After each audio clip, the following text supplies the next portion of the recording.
Should my legs be crossed or what? Is this okay? Yeah, it looks fine. Okay.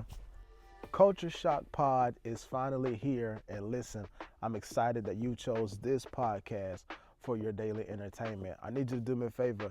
I need you to subscribe to my YouTube channel. Make sure you hit that like button and leave us a comment about how you're enjoying today's conversation. I can't wait to connect with you. So if you would like to connect with us, make sure you click this link right here. This one right here, and give us all of your feedback, your ideas, your suggestions, and just some topics that you would like for us to cover.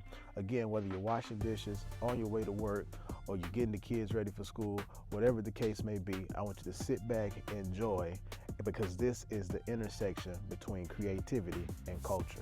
Welcome to Culture Shock Pod.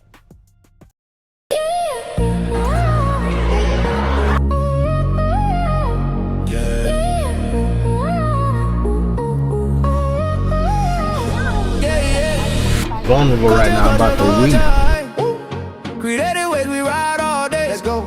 Turn it up, don't stop. It's that culture shock drop. New voices in your headphone now. Big visions from a scribble notepad. From the block to the boardroom, see it. JL Stone about to make you feel it. Ideas in the air like confetti. Every story in the room, stay ready. Press play, get pulled in slow. Then the beat hit hard when you feel that glow. Oh. This is Culture Shock Pod with JL Stone. Where the culture talks back and the wild minds roam. From the canvas to the screen, to the pen, to the phone. If you're chasing that spark, you are not alone. Culture Shock Pod with JL Stone. What's up, family? And welcome to Culture Shock Pod episode 1, man. And I'm so happy that you have decided to indulge on this journey with me. I want to just first off say thank you to all of our sponsors, all of our supporters.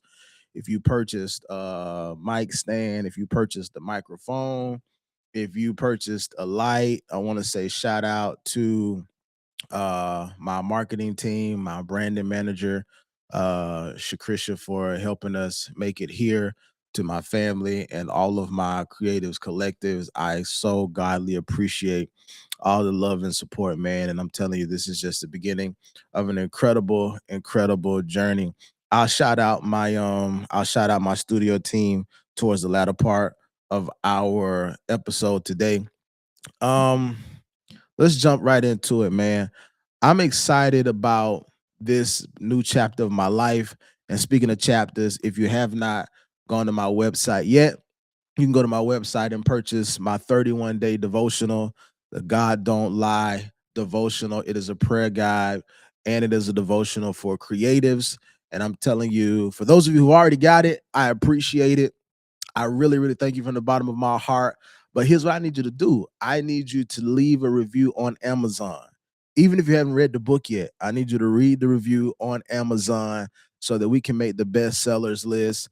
I'm telling you, this is going to be my year of breaking records. And so if you have not yet, you can go purchase my book right now. It's on Amazon. Or if you would like the ebook, you can go to the website, get the ebook, and I'm telling you, man, it's gonna be clutch. All right, I think those are our announcements.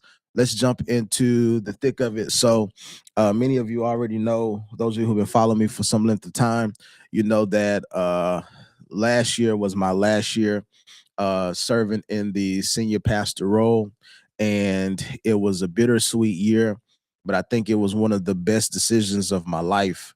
And I want to preface this by saying I love Courageous. I love CCOV. I love everything about those who have decided to stick it out with me. And I am so appreciative for those of you. I'm typing appreciative. I'm appreciative for those of you who decided to stick it out with Pastor Stone over these past 6 years.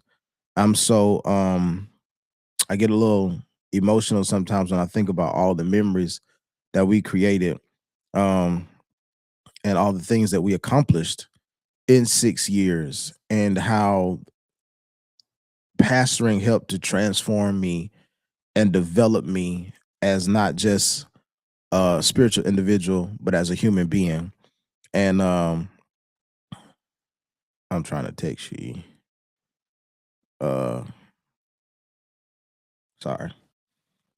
We family here. We ain't got to be perfect. We family here. Number two. There you go. And then you cut.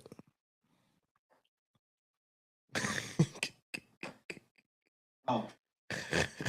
Gosh. All right. Shout out to E2. Is it E2 Productions? E2B. E2B Productions. I got my man's Eric.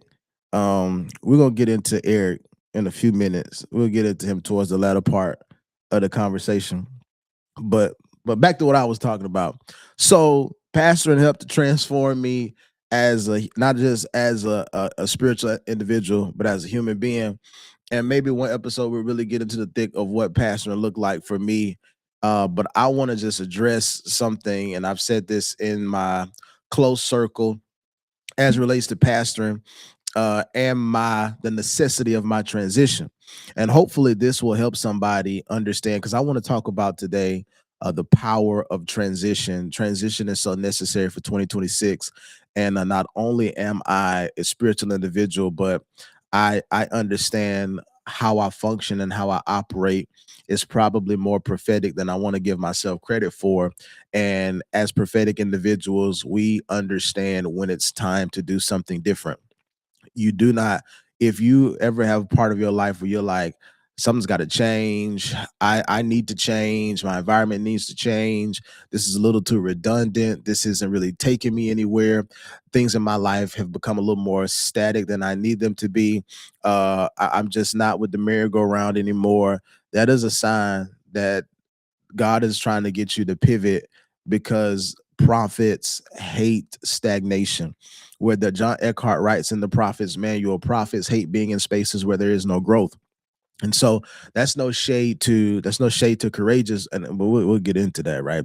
But to be in spaces and to serve in spaces to where you're like, what's happening right now is an indication that you probably need to pivot to some degree.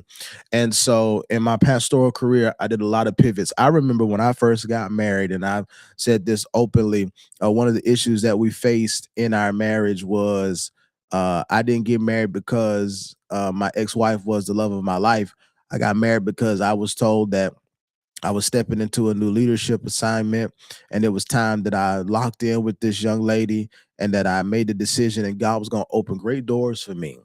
The moment I decided to get it together and get married. And so I got married under the premise that I was getting ready to be something great in God.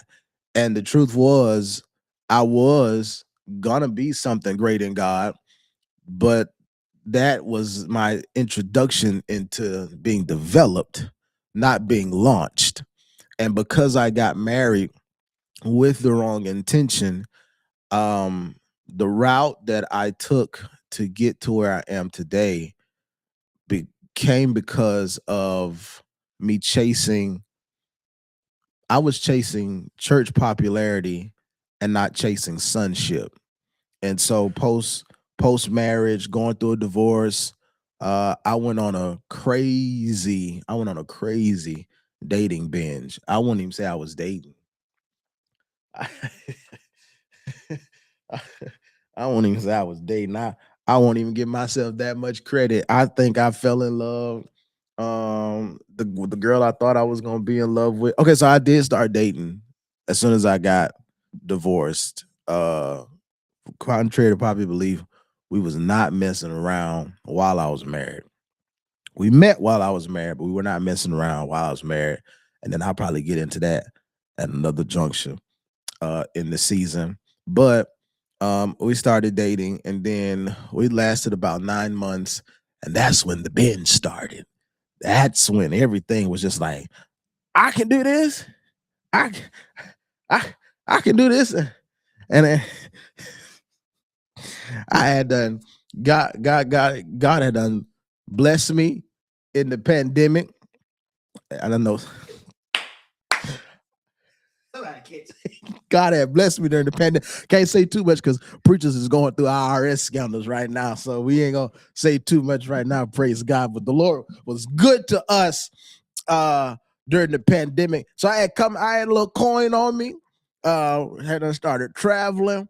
And man, the thing got to me. It got to me. The thing got to me. It's probably more than what I want to give, what more than I want to admit got to me, but it got to me, right? And it started a strong binge of me doing. I wouldn't say I was just reckless, but um I was not intentional with my emotions. Say that. It's a good way to put that in the chat. I wasn't intentional with my emotions. As a matter of fact, I was masking something. And 2026 has taught me to deal with my personal rejection. Because I think all the women that I was pursuing, my rejection had gotten really, really triggered after my ex.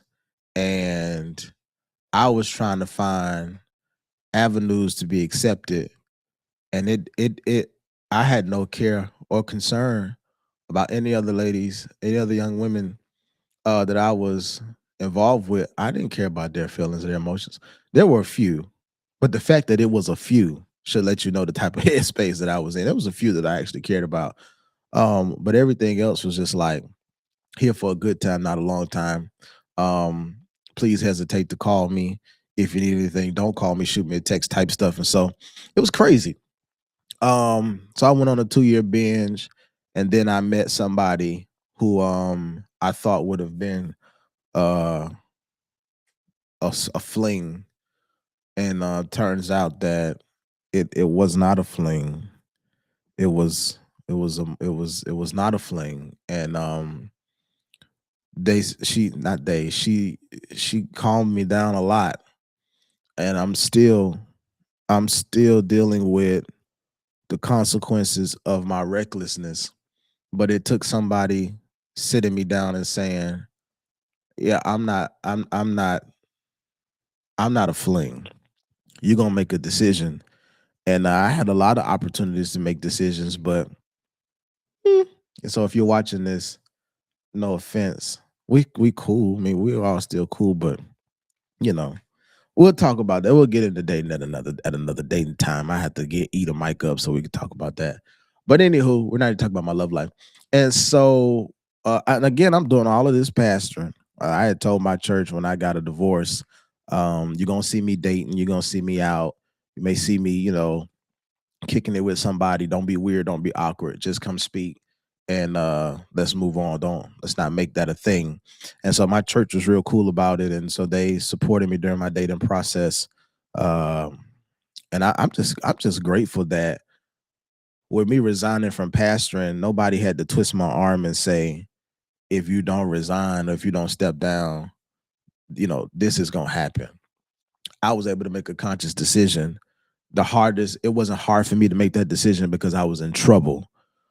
It's not, my integrity wasn't in trouble, should I say. Mentally, I was in trouble. And so for the past 2 years of my pastoral career, I think 2024 kind of started opening up the window for hardship. And then last year, 2025, had really gotten difficult for me. I had gone from seeing my church packed out, and I mean so packed, and he is here. He's seen it. I went from seeing my church packed out, people sitting in the foyer, to sometimes 10 people showing up on Sunday mornings. And it's difficult because you say, well, it's not about the people, it's about what the Lord told you to do. But I can say with a clear conscience, God never told me to pastor. God never told me to pastor.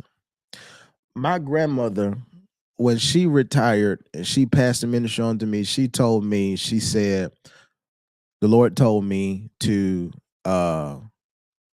give you the church or to make you pastor. And I said yes because I had a concept of what pastoring was, and it had nothing to do with money and being flashy. I think it was a sense of acceptance because, again, rejection. It was a sense of acceptance, and when it was a sense of me being uh keeping up, definitely me keeping up.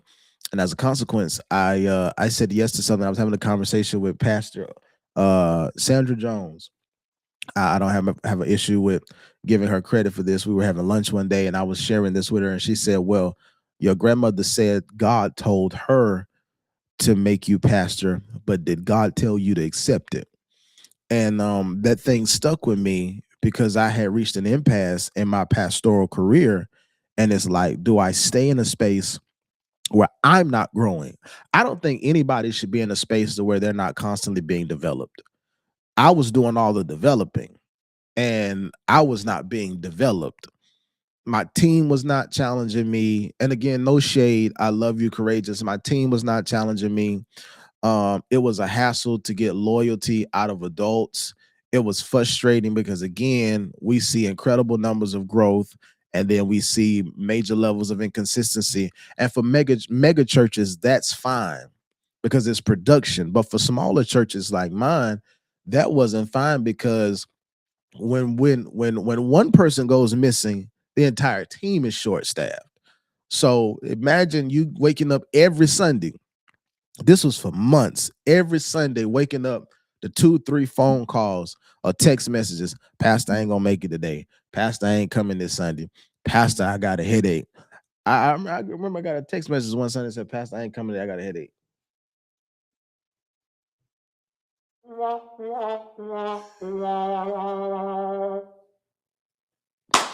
What?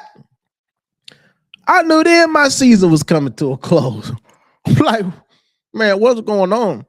I gotta say, but shout out to Akila and Imani and my mama. I love you, mama. Come on, let's clap it up for the home team. My grandmother, Evie. I love y'all.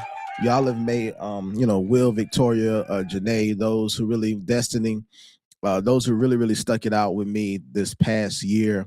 And as much as it seemed like I was pumping out vision on fumes because I've come to understand this, that, and this ain't nothing the stuff that I had actually typed down to talk about, but I was pumping out vision on fumes. And a lot of people misconstrued my life's assignment because just because I was good at pastoring and I made Courageous look good on social media does not mean that that's what God wanted me to do all of my life. And I think some people get frustrated because people look at your gifts and your talents and automatically assume that that's where you should be for the rest of your life, as if having a dream and having a gift are two different things. And so I have a gift for this, but this isn't what I dreamed of doing all of my life. I have talent for this. I'm skilled in this. Like, I have a talent. I can play keys. Now I ain't no Eric Brown, but I can play keys. And just because that is my talent doesn't mean I want to be the next musician. I don't want to be Eric Brown, Jaden Arnold, and cats like that. And so people look at you and think that just because you're gifted in a particular dynamic, that's where you gonna die. My your I want to say this to somebody watching me. Never let your gift become your grave. If you are in a space to where you want to do more, you want to do something else, and God's calling you to something that's complementary to your next, never let your gift become your grave. Don't bury yourself in a space that individuals think you belong. And so for 6 years, man, I developed. For 6 years, I discipled. I pulled cats close to me. I mentored. I coached. I showed up. I pulled a gun out on a guy one time. I did. I pulled a gun out on a guy one time. He was talking trash about me, and I Jalen was with me. I went. I got my gun. I wasn't going to shoot him. I thought about pistol whipping him, but I wasn't going to shoot him. I didn't want that charge. And we got there, and I apologize. I probably shouldn't have handled that situation like that, but I apologize. I was getting ready to get into a fight at the church. Now I don't apologize about that. What camera am I on? I don't apologize about that. I don't. I ain't got healed from it, and to this day, there's just some people you don't need. There's two people right now to this day I don't need to see right now. One of them I already seen. I'm gonna leave it alone. There's two people to this day I just don't need to see right now because I don't know if it's I'm not that mature, but I feel like there's a certain level of disrespect you're just not gonna take no more. And people think because you're a pastor, you're a punk. And that's not the case. I am not, I am not somebody chasing influence that's a pastor. I'm somebody with influence that just so happens to pastor.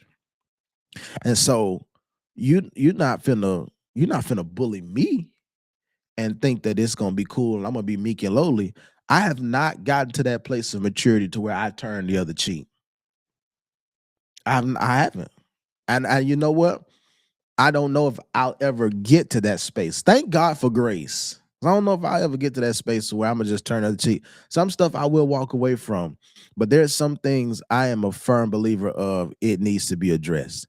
All right. So pastoring taught me the power of transition.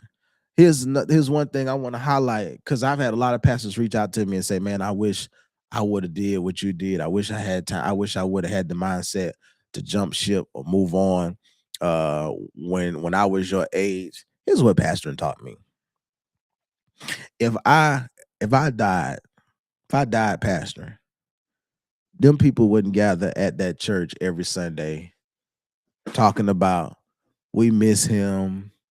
We waiting on him to come back. We're gonna replay all our old videos.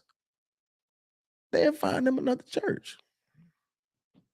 The same day they put me in the ground, they'll be in the group chat saying, I'm looking for another church.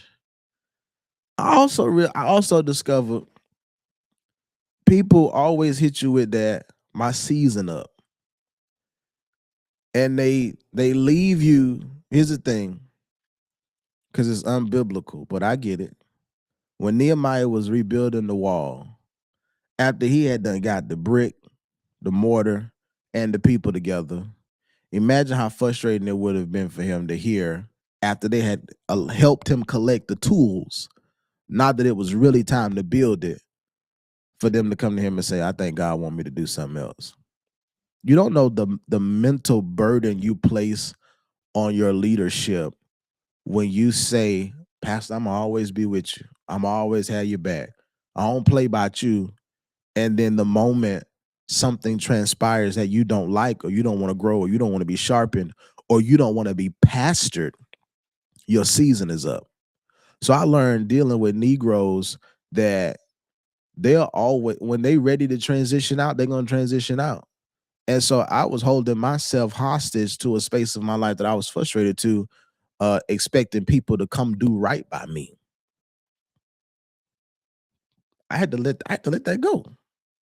I had to move on because there wasn't no liberty in that. There wasn't no liberation in waiting on people who you've helped pay their rent and you've helped take care of them and you've helped put food on their table and you've prayed them through and you've stayed up with them at night and you've been the last voice that they hear before they close their eyes or they finally get some rest, and the first voice they hear when they open their eyes, and you ain't got no sleep because you want to make sure that you are on the wall interceding, open your house to them.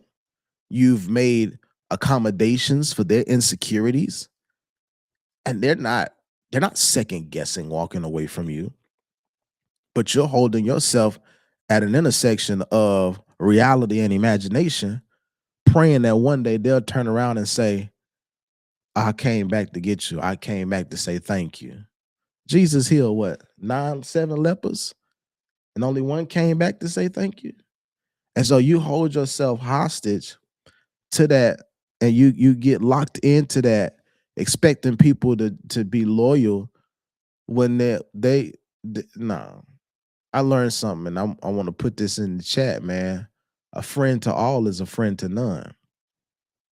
And if people never had a sense of loyalty, if they've always switched up or they've always, if everybody likes them, you got to watch that.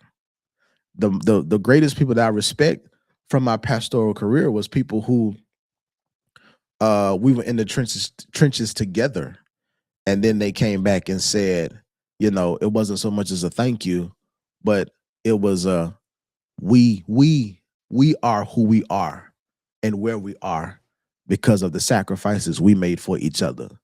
Pastoring should never be uh, a one-way street. It should be transactional. You should get something from your leader, and your leader should get something from you. I know we get into the conversation about money and all of that, but I never took a salary from my church. The greatest moments of pastoring for me was not whenever the church gave me money. It was when people would walk up to me after service and say, I really needed to hear that message today. Pastor, you've been teaching on such and such for a while, and I've started implementing those changes in my life. Me and my girl, we don't get into arguments no more. Me and mine fighting like cats and dogs at the house.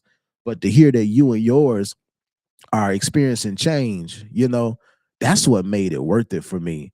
Not them paying my housing allowance. What made it worth it for me was when college students would say, I was suicidal before I came to church.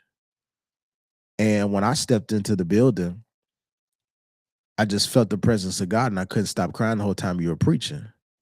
And here I am thinking I'm up here flopping because ain't nobody saying nothing. The musicians can't find my key. The hoop don't sound good. And I mean, they just boo-hooing, when people like the head coach of Valdosta State women's basketball team just inbox me randomly on Instagram and say, hey, I don't know why, but I feel led to ask you to cover me in this season. That's what made pastoring worth it for me. It wasn't the glitter and glamour.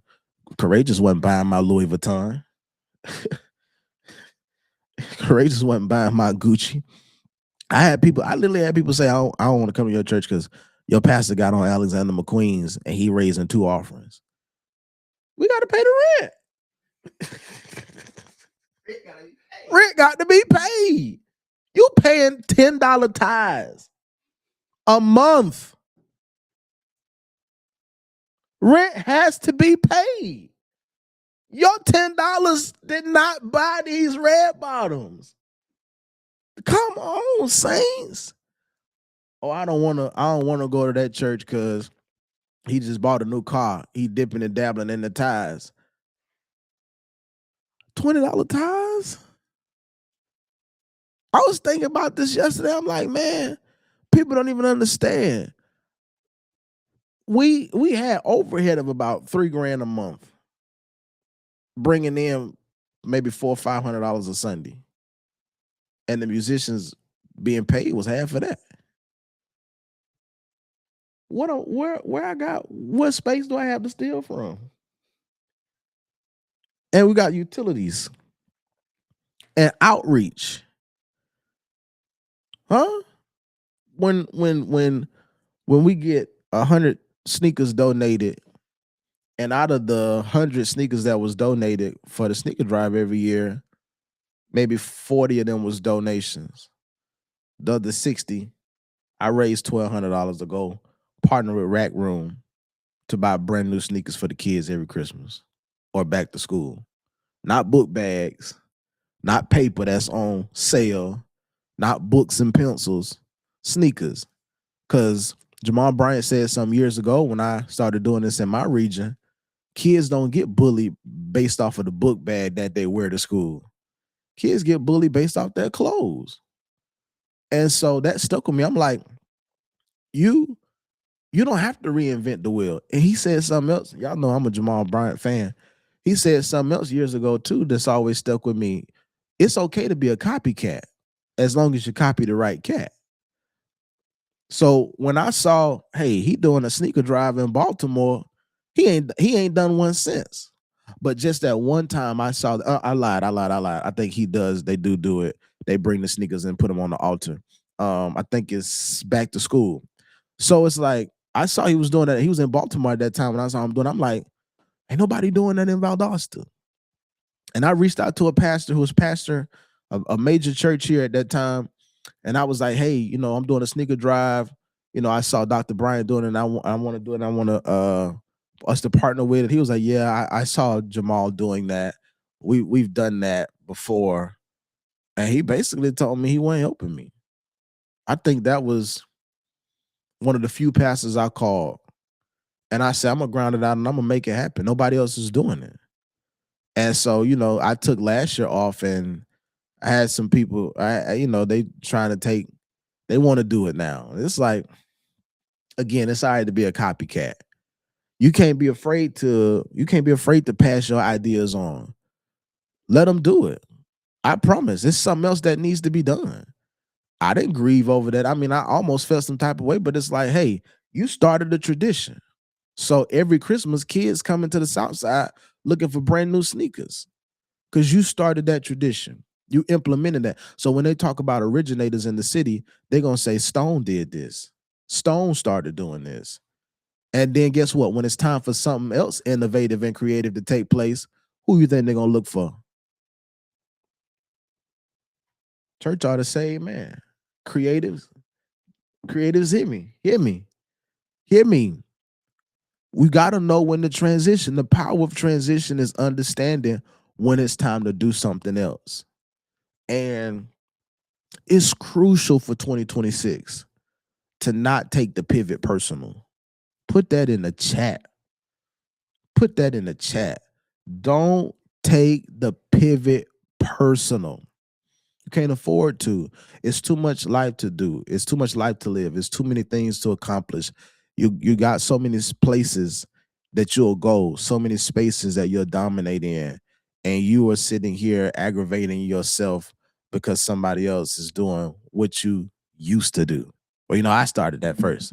They stole that idea from me. Stop saying people stole an idea from you and tell them I birthed it and they adopted it. That's it. You became a midwife for someone else's success. And if you got the capacity to birth that good idea, you got the capacity to birth something else. All right. Let me I ain't where I wanted to talk about. Right. I think I covered. Only thing I didn't cover is my first point and my last point. I gave y'all my two middle ones. So I give you point number one at the end. I wrote this down. You don't need to know where to go. You just need to go. The essential part of transition is getting up. I thought about Abraham when God spoke to Abraham and said, "Get up from where you are and go to the place that I'm going to show you. Get up. You got to leave this space." And I thought about the sons of the prophet when I can't remember where it is. I believe it's somewhere in Second Kings with sons of the prophet with Elisha, and they say, "Hey, prophet, we have outgrown this space. Let us go build somewhere bigger." And you got to understand the power of the pivot. There's the there's the power of the pivot. There's the pressure of the pivot, and then there is the promise of the pivot. All right, there's the power, the pressure, and the promise. This thing is so essential because the power of the pivot is connected to the timing. You got to know when the time is. Sons of Issachar understood times and seasons. It's time for you to get up and move to another city, or it's time for you to start building your own brand. It's time for you to start looking at what you want to accomplish in your personal life. It's time for you to start dating again. It's time for you to start open up your life to love again. God ain't holding you dating against you. I know you super saved and you're sanctimonious, but it is not good for you to be alone. You don't deserve to be alone. There's nothing you have done in this life that's so egregious that God wants you to spend the rest of your years on earth by yourself. You don't need to do that to yourself. You need companionship. You need connectivity. You need an opportunity to be around community and company. The pressure of that is understanding, are you willing to do this even if the people who are helping you don't understand why you're doing this right now? Noah, Nehemiah, Joshua, Moses, these individuals are all key leaders who were surrounded by, you had some people, the people who were willing to work, but we've all, and I'm sure Eric can say this too, we've all been a part of a project that we done sat back and said, I don't see it, but I'm gonna trust you say that's what it is. I don't see it though. but I'm gonna be here. I'm gonna be on time. Shout out to Eric. He was on time today, man. I'm gonna be on time. I don't see it, you know. And then, but you appreciate that level of loyalty because it's like if you're gonna rock out with me, I don't need you to see it. I need you to help me build it. God gave me the vision, but He gave you the strength, and I don't need you to see it. There's the pressure of it, man. Y'all will get there. You know, I could tell when it's really time for me to do something transformational. I start going through warfare in my love life because I'm an emotional person. I'm a person of connectivity, so I could tell when it is really time for me to do something that's gonna shake. I start going through in my love life, and I'll be like, "Oh, I know. Oh, hell no, I ain't finna live like this." And it never fails. Once I overcome that opportunity, a door opens. Somebody releases a significant seed into my life. Um, I come up with an idea. I birth diamonds are birth out of pressure. Pearls are, are birth out of pressure. And so my test, my pressure point is always in the realm of dynamic of love. Identify your pressure point. Because once you identify your place of pressure, it literally leads you into the space of the promise. There is a promise that's always going to be connected to the pivot. Now, here's the thing there's a pathway that is produced in the midst of that pressure. And so you can't use clouded judgment and discernment and expect this thing to walk out the way God said it. Mm-mm. You got to see that pathway and do it the way God tells you to do it. Do it how He tells you to do it. Do it when He tells you to do it. And it doesn't matter if you like Him or not. Do it with who God tells you to do it with. Because these procedures are going to produce the promise of the pivot. It's so essential. So here's my thing, my closing statement. My time is up. I need you to embrace the pivot. All right. I need you to embrace the pivot. We talked about transition. Episode 1. What's next? Everything. Everything is next. What's next? What are we doing next? We're doing this. We're doing this. What is this? We're making history. We're doing something different. We're coming out of our comfort zone and we're branching out to do something that has always been a part of the promise. And that's building a platform, not waiting on one. So, my introductory question was, who is Jeremy Stone? I'm a leader. I'm a thinker. I'm an advocate. I'm a father. I'm a lover. I'm a supporter. I'm a friend. But most importantly, I'm a creative.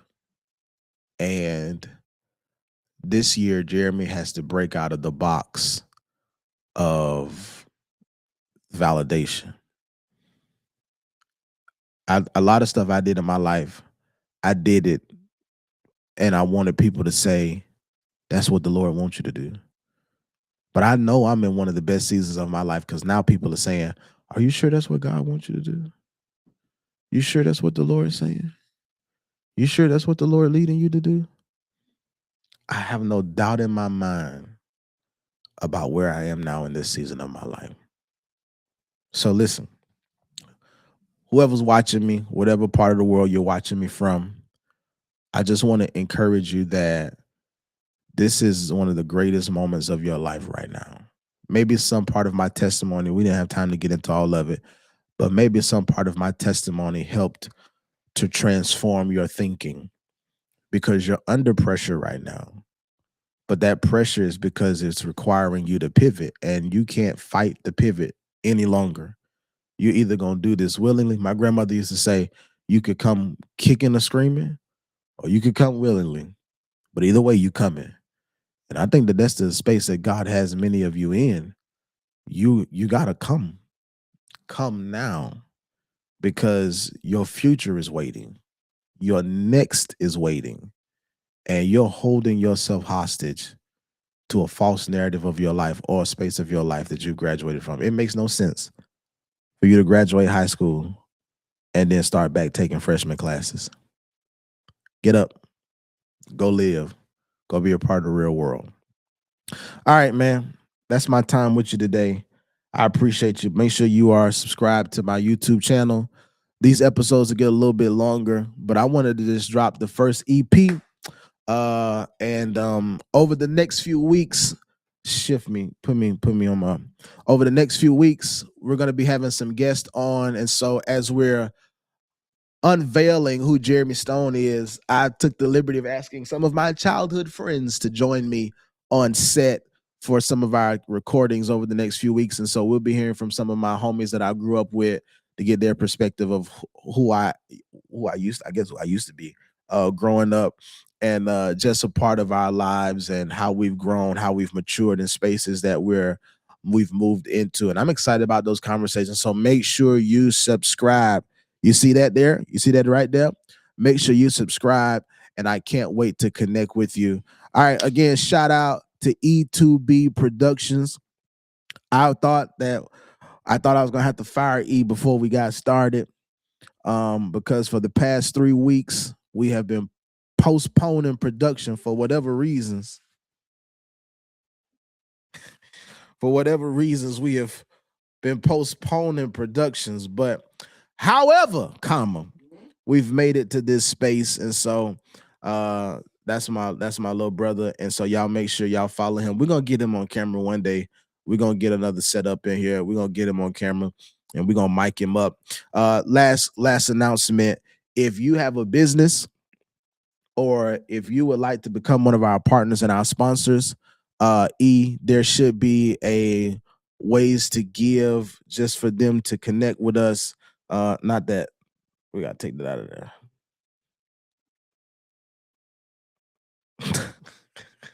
Should be a lower third. I ain't put it in there. Oh well. I didn't put it in there.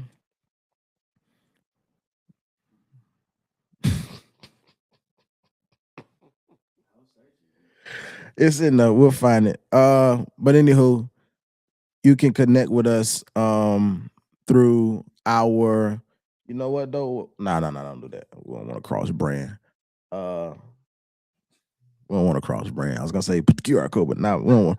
Well, put a QR code. No, we ain't gonna cross brand. All right, man. I appreciate it. I want to speak into your life real quick. I want to declare that today is gonna be a day of victory for you. I want to declare renowned favor. Favor will surround you like a shield. It'll cause policies, laws, and procedures to bend and benefit you. I want to speak into your life that today will be a day of access into spaces that you felt like you have been locked out of. And as you move into your day and as you move into your season, I decree and I declare testimonies, proofs, and results now over your life. In the name of Yeshua, we call you Jesus. I love y'all, man. Welcome to Culture Shock Pod. We'll see you next time.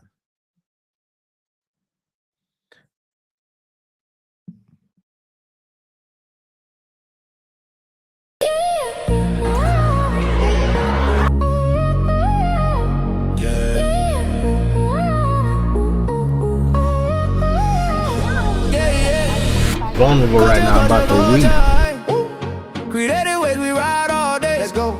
Turn it up, don't stop. It's that culture shock drop. New voices in your headphone now. Big visions from a scribble notepad. From the block to the boardroom, see it. Yeah, Stone about to make you feel it. Ideas in the air like confetti. Every story in the room, stay ready. Press play, get pulled in slow. Then the beat hit hard when you feel that glow. Oh. This is CultureShock Pod with JL Stone. Where the culture talks back in a while.